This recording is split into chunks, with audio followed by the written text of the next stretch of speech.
Ce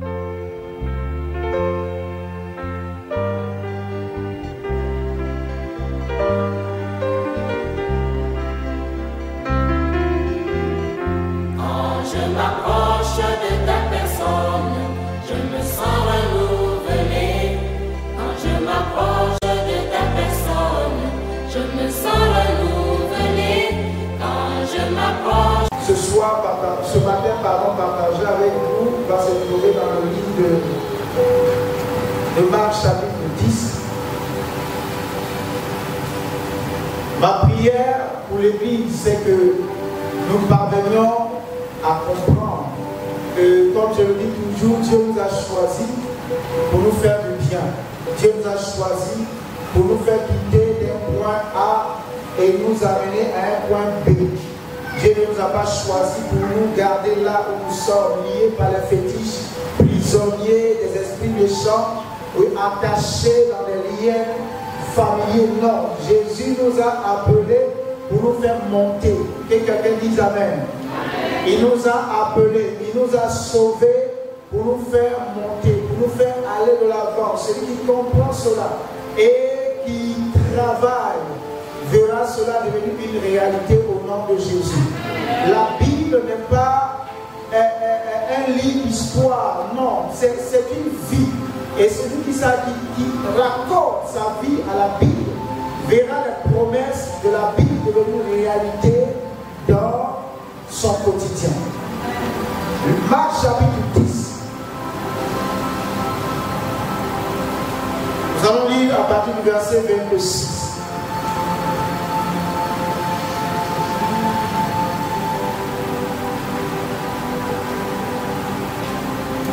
Les disciples furent encore plus étonnés et ils se dirent les uns aux autres: et qui peut être sauvé? Jésus les regarda et dit: cela est impossible aux hommes, mais non à Dieu, car tout est possible à Dieu. Nous allons verset 28. Pierre se mit à lui dire: voici, nous avons tout quitté et nous t'avons suivi. Jésus répondit: je vous le dis en vérité, il n'est personne qui, ayant quitté à cause de moi et à cause de la bonne nouvelle sa maison, ou ses frères, ou ses soeurs, ou sa mère, ou son père, ou ses enfants, ou ses terres, ne reçoivent au centime présentement dans ce siècle-ci des maisons, des frères, des sœurs, des mères, des enfants et des terres avec des persécutions, et dans le siècle à venir la vie éternelle. Plusieurs des premiers seront les derniers et plusieurs des derniers seront les premiers. Merci Seigneur pour ta parole ce matin. Nous croyons en elle et nous savons que tu es le rémunérateur de notre foi. Viens par ton esprit nous fortifier et nous bénir. Au nom de Jésus. Amen. Alors, ça fait la deuxième fois que nous lisons Marc chapitre 10, parce qu'avec Nadia, déjà nous avons lu, mais c'est concernant l'histoire de ce jeune homme riche. C'est ça? Ce jeune homme riche que Jésus a appelé, à qui Jésus a demandé d'aller vendre ses biens, de les donner aux pauvres, et qui a préféré garder ses biens plutôt que de suivre Jésus. Vous savez, la vie, c'est un choix.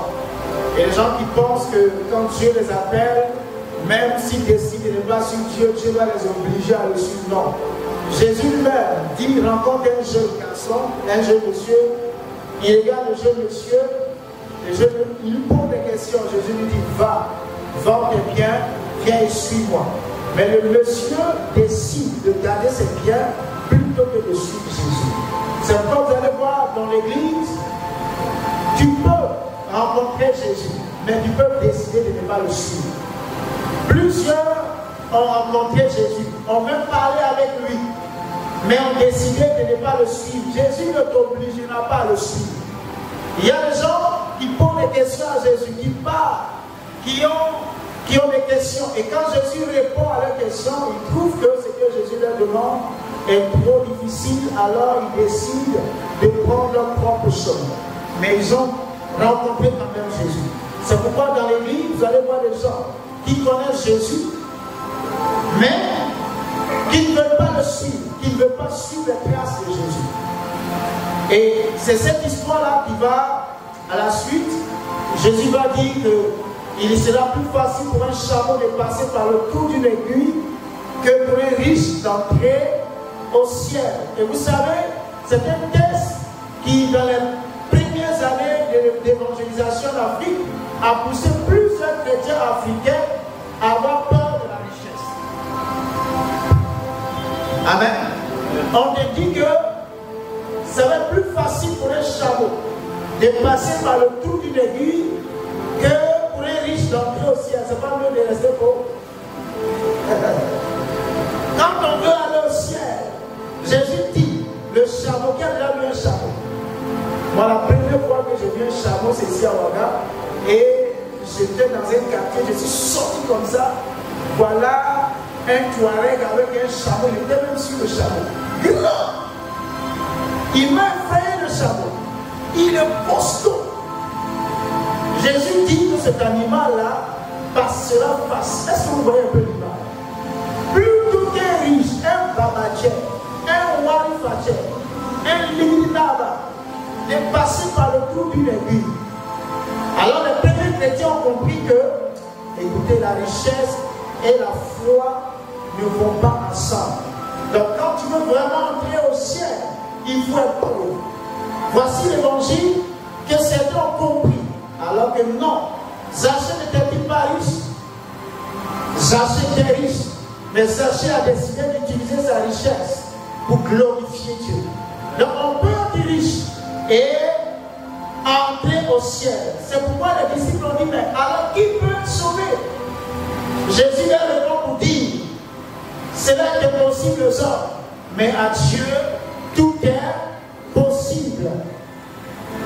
Tout est possible à Dieu. Ce qui semble impossible à l'homme est possible à Dieu. Car Dieu sait ce qu'il fait. Dieu sait comment disposer les choses pour aider les uns et les autres à pouvoir atteindre les choses de telle sorte que nous puissions entrer au ciel. Et ce matin, je veux dire à quelqu'un, ne pense pas que être pauvre va te privilégier au ciel. Non. Être pauvre ne va pas te privilégier. C'est pourquoi l'apôtre Paul plus tard dira aux chrétiens de travailler pour avoir, afin de pouvoir donner aussi à ceux qui seront dans le besoin. Quand on est capable de donner à celui qui est dans le besoin, ça veut dire qu'on en a quand même. On en a quand même. Gloire à Dieu. Tout est possible à Dieu. Tout est possible. Même le chameau peut passer par le trou d'une aiguille. Alors ta situation peut changer. Ma situation peut changer. Rien n'est impossible à Dieu, bien-aimé. Rien. Même si tout le monde pense que dans un domaine tu ne peux pas réussir, si Dieu dit que tu réussiras, tu réussiras. Tu peux échouer à plusieurs reprises, mais Dieu, si Dieu dit que tu réussiras, tu réussiras. Alors ce matin, je vais t'encourager, bien-aimé, à garder espoir et à croire dans le Dieu qui t'a appelé. Il est le Dieu des miracles. Il est le Dieu qui fait des prodiges. Il est le Dieu qui fait enfanter la stérile 7 fois. Il est ce Dieu-là qui donne une coloration à l'eau. L'eau, il est capable de donner une couleur rouge vive à l'eau. Et les gens ont pensé que c'est le fruit de la vie. Alors que c'est l'eau que Dieu a changé en vin, bien-aimé. Ta vie qui ne ressemble à rien, Dieu est capable de donner une coloration à ta vie. Tout est possible à Dieu. Tout est possible à Dieu. Alléluia. Alors, bien-aimé, lorsque Jésus dit cela, les apôtres, Simon va dire à Jésus, Seigneur, mais qu'en est-il de nous? Nous avons tout quitté pour te suivre. Et mon message va s'articuler autour de la question de Simon. Nous avons tout quitté pour te suivre, Seigneur. Quand sera-t-il de nous? Est-ce que nous aussi, est-ce que nous, on sera pauvres? Est-ce que nous, comment est-ce que va relire pas à pas ce verset, le verset 29 et le verset 30.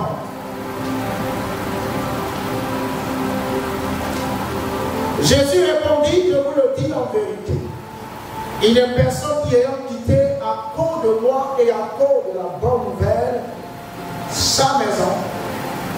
Et heureusement, ce n'est pas Nadia, tu peux te lever plus lire. On va lire tout doucement, oui, le verset 29. Ok, la parole de Dieu. Oui. Jésus répondit. Oui, Jésus répondit. Je vous le dis en vérité. Je vous le dis en vérité. La vérité parle encore en vérité. Il n'est personne qui, oui, ayant quitté, à cause de moi, et à cause de la bonne nouvelle, et à cause de la bonne nouvelle, sa maison, ou ses frères, ou ses sœurs, ou ses sœurs, ou sa mère, ou sa mère, ou son père, ou son père, ou ses enfants, ou ses enfants, ou ses terres, le reçoivent au centuple. Présentement dans ce siècle-ci, des maisons, des frères, des sœurs, des mères, des enfants et des terres. Avec des persécutions. On laisse persécution. Merci de t'asseoir. On laisse persécution là aujourd'hui. Gloire à Dieu. Ah, Jésus, il parle bien après, il garde tout à la fin. Et il y a une persécution. Pourquoi c'est pour nous cela? Gloire à Dieu. Mais lorsque nous lisons le verset 29, nous voyons que Jésus parle de quitter maison. Mais quand j'ai relu ce texte encore, j'ai vu que ce n'est pas maison, frère, père, mère, soeur et terre. C'est où. Alléluia. Ça veut dire que la grâce de Dieu va travailler de telle sorte que tout ne soit pas contre nous sur la terre. Si la mère est contre nous, Dieu disposera le cœur du papa pour que le papa au moins soit avec nous. C'est pourquoi la Bible dit où. Et vous constaterez que même quand vous avez accepté le Seigneur Jésus, la plupart du temps, toute la famille ne s'élève pas comme ça. Déjà là, il y aura un qui va te soutenir. Ah oui. C'est pourquoi il y a le où. Dieu est bon, Dieu pense à nous, Dieu sait qu'on est limité. Si on doit quitter, récite encore. Sa maison, ses frères, ses soeurs, ou sa mère, ou son père. Et si on va quitter tout ça, même ta belle-mère, on va craquer. Donc, la Bible dit maison, ou frère, ou soeur, ou mère, ou ses terres. C'est-à-dire, parmi toutes ces choses-là, il y a un élément pour lequel nous serons appelés à nous séparer. Dieu va nous appeler à nous séparer de quelque chose, ou une personne, ou un élément parmi toutes ces choses-là va s'élever contre notre foi ou contre notre vie de consécration. Donc c'est où Dieu suscitera toujours un soutien pour nous. Alléluia. Mais ce que tu dois comprendre ce soir, la Bible dit que celui qui aura quitté, il faut entourer le mot quitter. Car lorsqu'on devient enfant de Dieu, on va forcément quitter quelque chose. Ou quelque chose va forcément nous quitter. C'est pourquoi tu ne dois pas trembler de peur. Trembler lorsque quelque chose est en train de te quitter à cause de Jésus et à cause de la bonne nouvelle de l'évangile. Ne sois pas effrayé, bien-aimé. Quelque chose te quittera. Peut-être que ton père t'avait donné des terres et à cause de ta foi, ton papa te dit, si tu n'adores pas le fétiche là, je te retire les terres, alors que c'était peut-être 3 hectares de terre. Bien-aimé, Jésus dit, si à cause de lui, tu acceptes de quitter ces terres pour lui, la suite, il donne la réponse. Dans ce ciel ici, tu ne recevras pas seulement 3 hectares, mais il dit combien? Au centuple. Ce que tu auras quitté à cause de lui, non seulement tu recevras la même chose, mais au centuple. vie chrétienne est une vie dans laquelle tu seras appelé forcément à quitter quelque chose pour Dieu. Tu seras appelé à quitter quelque chose pour Dieu et pour l'évangile. Vous savez, la nouvelle génération de chrétiens, nous ne voulons rien quitter. Nous voulons venir et que Jésus nous accepte avec tout.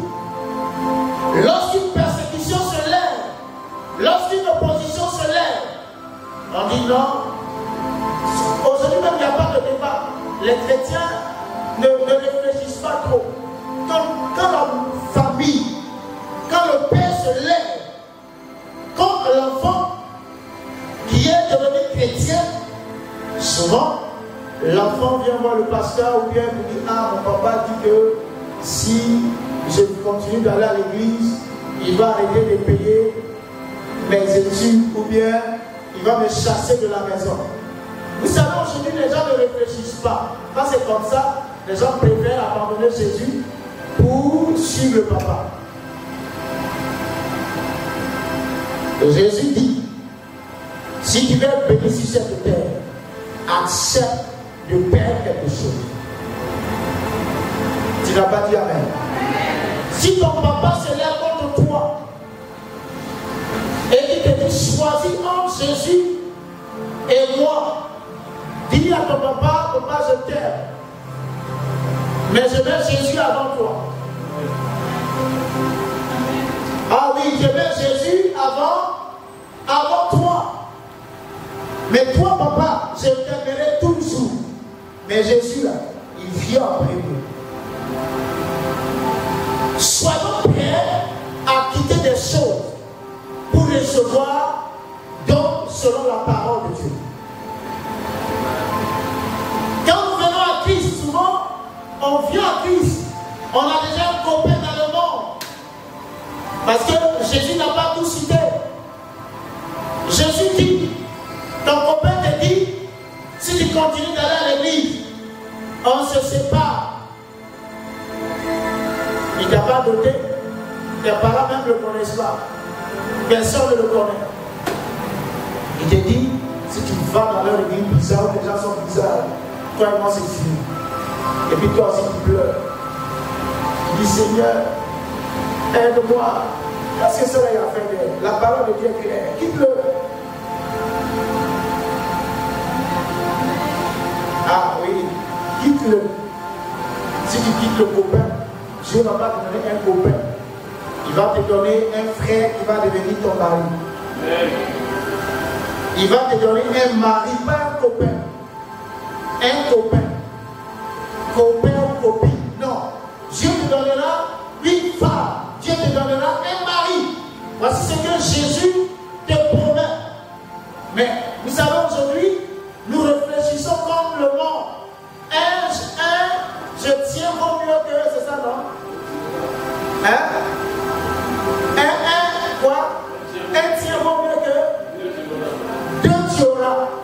Alors que nous, notre vie chrétienne là, est basée sur les promesses. C'est le tu auras qui marche avec la foi chrétienne. Ce que tu n'as pas encore, Jésus te dit, fais ça, tu auras ça. Donc celui qui veut réfléchir selon la pensée du monde ne peut pas s'accommoder avec la parole de Dieu. Nous marchons par la foi. Nous ne marchons pas par la vue. Nous ne marchons pas avec ce que nos yeux physiques voient. Mais nous marchons selon les promesses de Dieu. Chez nous, tu auras 21. Tiens, ça c'est le langage chrétien. La famille te met dehors. Va, tu n'es plus ma famille. Et vous savez, souvent le papa dit, j'ai été réuni. Mais c'est dans la bouche, il n'ira jamais à la justice pour dire, bon, cet enfant-là n'est plus mon enfant. Il dit dans la bouche. C'est vrai que ça a des répercussions spirituelles. Mais toi, spirituellement, tu es positionné. Il faut rester serein. Et tu te tiens dans la présence de Dieu. C'est un an peut passer. Ton papa peut ne pas chercher à te voir, ni même à te parler. 2 ans, 3 ans. Mais un jour, Dieu va te réconcilier avec ton père. Ton papa va se réconcilier.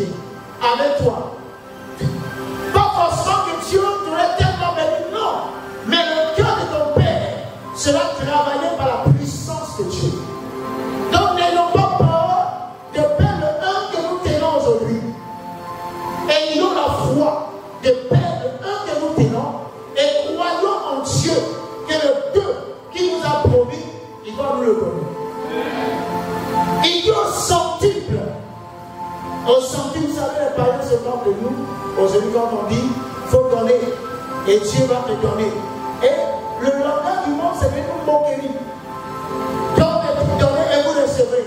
Le monde joue avec ça. Il se moque. Et à l'église, quand on en parle, ça n'a plus de paix. Les chrétiens ne croient plus en cela. Donc, tu recevras les chrétiens. Tellement le monde s'est amusé avec cette déclaration biblique. Le chrétien même n'y attache plus trop d'importance. Mais je viens ce matin te dire que la parole de Dieu a toute sa puissance. Lorsque tu t'attaches à elle, le monde peut prendre cette parole, la jeter dans la boue, piétiner cette parole, la vilipender. Mais si toi tu crois toujours en elle, bien-aimé, elle aura l'effet dans ta vie. Bien-aimé, n'ayons pas peur de perdre. N'ayons pas peur de quitter. Ce que Dieu nous demande de quitter. Et Dieu nous donnera au centime. Alléluia. J'ai vu des mamans qui ont eu de grands enfants, qui ont donné leur vie au Seigneur. Et les enfants même se sont opposés à la conversion de leur maman. Vous dites à leur maman, maman, si tu te convertis, on t'abandonne. Et ces mamans-là, cette maman a pris quand même le courage. Vous savez, quand on est maman à un certain âge, on devient comme un enfant. Qui sait ça? Il y a des mamans qui sont assises. Tant que les enfants ne dorment pas, elles ne marcheront pas. Elles deviennent une charge. Elles deviennent des enfants en guillemets. Parce qu'elles attendent maintenant de leurs enfants pour pouvoir vivre au quotidien. Donc les enfants disent, maman, si tu n'arrêtes pas ton histoire de Jésus là, on ne te donne plus rien du tout. Mais la maman dit, s'il vous plaît, ne me donnez plus rien.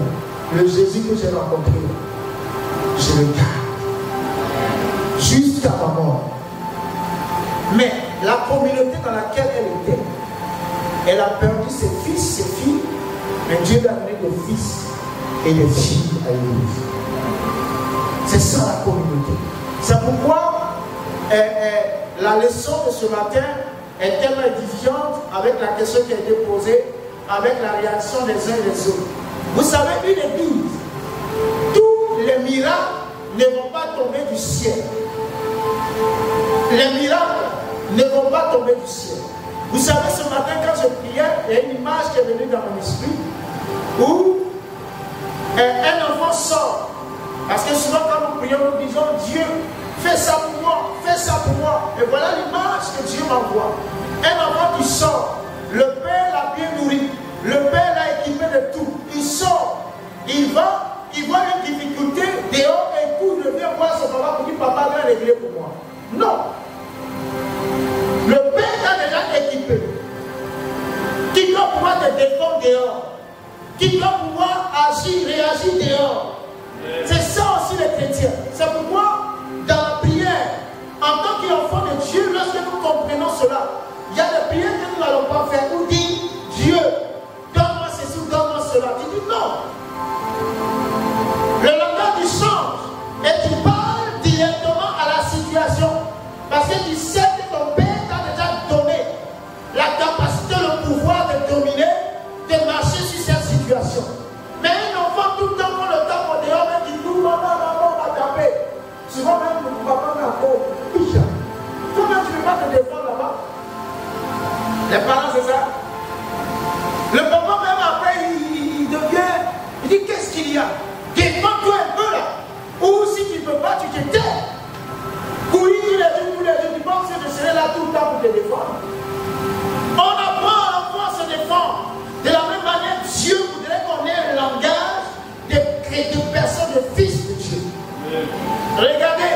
Lorsque Jésus était dans la barque avec ses disciples et que la tempête s'est levée, la tempête tombe là-bas, les disciples, eux, ne voyaient que leur mort. C'est compliqué, hein? Ils ont marché avec quelqu'un. Ils marchent avec quelqu'un qui fait des miracles. Mais une situation arrive et eux dans leur tête, on va mourir. On va mourir, on est foutu. On est foutu. Et puis même, Jésus, il dort même dans la barque. Quand ils l'ont réveillé, Jésus leur a traité de quoi? Homme de peu de foi. Les gens qui ne croient pas.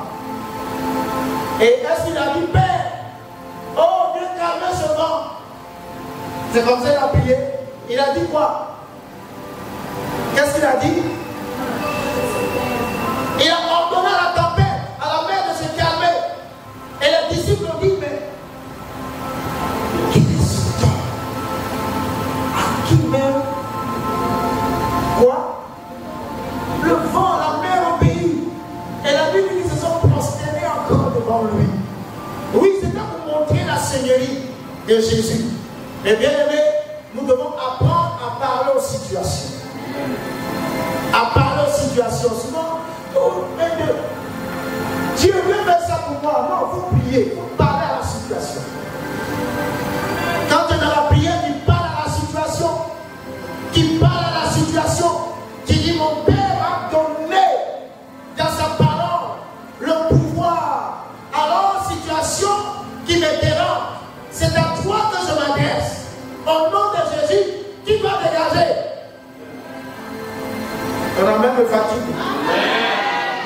Oh papa, tu vois, Dieu me l'a associé là-bas, puis te donne un commentaire.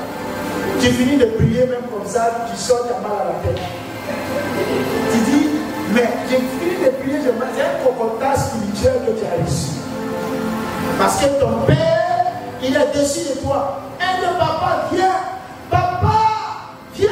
Non, il t'a donné sa parole. Il utilise sa parole pour entrer en possession de ce dont tu as besoin. L'Éternel dit Amen. Est-ce que tu peux acclamer sa parole? Il utilise sa parole. Il utilise sa promesse.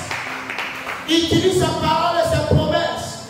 Et tu verras que les choses vont se décanter. Tu veux avoir des choses au senti. Apprends à abandonner quelque chose. Apprends à laisser quelque chose. Apprends à quitter quelque chose. N'aie pas peur. Moi, depuis quelque temps, j'aime écouter le témoignage des anciens musulmans qui sont devenus chrétiens. Moi, j'aime écouter les témoignages parce qu'ils n'ont pas peur. Quand ils parlent avec assurance. Oui, ils parlent avec assurance. Parce qu'ils ont compris ce qu'ils veulent, d'où ils viennent et où ils vont. Depuis quelque temps, j'écoute.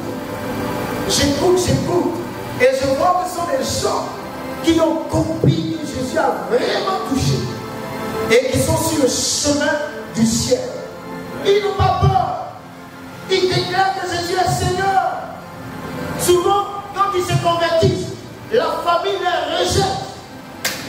Mais ils prient. Est-ce que toi, aujourd'hui, si tu rentres à la maison et que ton papa prend ton sac, ton sachet noir, jeté dehors, tu vas m'envoyer un message, il dit bonsoir, tu as même pu dire passer bonsoir monsieur. À partir d'aujourd'hui, je ne veux plus partir de votre communauté. Mon papa a jeté mes affaires dehors et dit de choisir. J'ai choisi mon papa. Amen. Mais bien aimé, lorsqu'on jette ton sachet noir dehors, prends ton sachet noir, viens à l'église. Viens à l'église. Ah, je suis en train de prêcher, souvent quand je prêche comme ça, après ça se manifeste. Si tu vas qu'on jette ton affaire dehors, vous venez. Amen. Ou bien on te refuse quelque chose, il ne faut pas avoir peur. N'hésite pas à choisir entre Jésus et quelque chose. Tu viens sur les chaises là, tu colles sa pierre et puis tu ronfles même. Ici, tu dors bien. Pendant quelque temps, tu te réveilles le matin, tu rentres, il y a une douche là, tu prends de l'eau, tu te laves. et tu pries et tu dis Seigneur, tu as dit, je suis dans ta parole comme ça. Mon papa vient de me chasser. La Bible dit que, ah oui, c'est comme ça qu'il faut prier. Mon papa vient de me chasser. Que le surnaturel se mette en place. Que le Père commence à venir. Que le Père se lève de là où ils étaient. Qui se lève. Au nom de Jésus. Et si tu es jeune, tu vois que dans l'église, bon, ici on n'a pas trop de personnes âgées, mais tu vois quelqu'un qui s'attend de toi pour dire, mon frère, qu'est-ce qui se passe? Ce que ton papa devait faire pour toi, quelqu'un à l'église commence à le faire pour toi. Ah, tu viens à l'église, ça fait combien de temps? Je vais te récupérer chez moi. Ah bon? Oui, c'est possible. On ne peut payer tes études. Moi, je vais le faire pour le Seigneur. Et c'est à cela que Dieu nous appelle. Que quelqu'un dise amen. C'est pourquoi nous, les anciens, tout à l'heure, ma soeur disait que c'est parce que tu as été éclairé que tu veux également éclairer quelqu'un.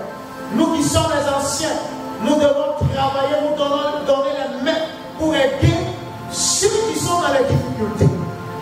C'est ça l'église, c'est ça le corps de Christ, c'est ça le royaume de Dieu. S'entraîner et se soutenir. Quand un frère est mis dehors, ça devient la responsabilité de tous. Tous. Tu dois te sentir concerné. Si on doit louer une maison, c'est 500, on loue. Et puis on dit, il faut chercher le travail. Toi, il faut chercher le travail. On paye pendant quelques mois, et puis on prie. Et puis on le chauffe. Parce qu'un père, c'est ça aussi. Tu dis pas, mais un père demande à son enfant, va chercher du travail. Donc on paye, on fait, et puis on dit, hey, va chercher du travail. Maintenant, le fils doit comprendre également, la Bible dit que tu auras des pères. Maintenant, le père a une attitude, et le fils doit comprendre l'attitude du père. Est-ce que tu comprends? La Bible dit que tu auras des pères, des mères. Maintenant, tu as le père. Quand le père prend son manteau de père, il dit, on est à l'église et puis on parle aux gens comme ça. On est à l'église et puis elle me parle comme ça. Mais ta maman souvent te choque à la maison. C'est pas ça. Ton papa, souvent il te choque à la maison. Mais c'est ton papa, c'est son rôle, bien aimé. Et ton frère même, souvent, il te choque. Ton grand frère, parce qu'à la maison aussi il y a des grands frères. À l'église aussi il y a des grands frères. Donc ici le grand frère, c'est par rapport à la maturité spirituelle. Donc tu peux voir un Patrice qui n'est pas âgé, mais si spirituellement il a affermi, et que quelqu'un qui a 40 ans vient, Patrice peut se lever pour lui dire, il faut jeûner. Mais c'est pas ça que tu vas aller lui dire, mon fils. Mon fils, le papa il a les cheveux blancs, il participe, mon fils, il faut faire jeûne une semaine. Mon fils, mets-toi à genoux. C'est pourquoi Dieu nous donne un esprit de sagesse. Alléluia. Je vais nous encourager ce matin à être une communauté qui comprenons que pour gagner quelque chose, quand tu perds quelque chose dans le monde, tu retrouves cela dans le royaume de Dieu. Un de perdu, combien de gagné? 100. Un de perdu, 100 de gagné. Et si tu perds 2, tu as combien? Ah, donc, bien aimé, faisons tout même pour perdre tout là-bas.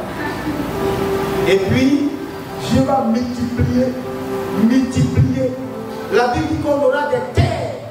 Que Dieu te donne les terres au nom de Jésus. Des terres et les terres. La dernière fois, je vous parlais de cet homme de Dieu en Côte d'Ivoire, Nigérian. Je prie que Dieu me donne la foi des anglophones. Les anglophones sont fous quand il s'agit de Dieu. Ils sont malades, les anglophones. Souvent, ils ne réfléchissent pas. C'est pourquoi quand vous voyez également les bandits anglophones, ils sont terribles. Et vous allez voir la cybercriminalité là.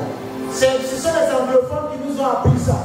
Ils arnaquent. Ils arnaquent. Et vous allez voir les anglophones, ils peuvent aller, les Nigérians.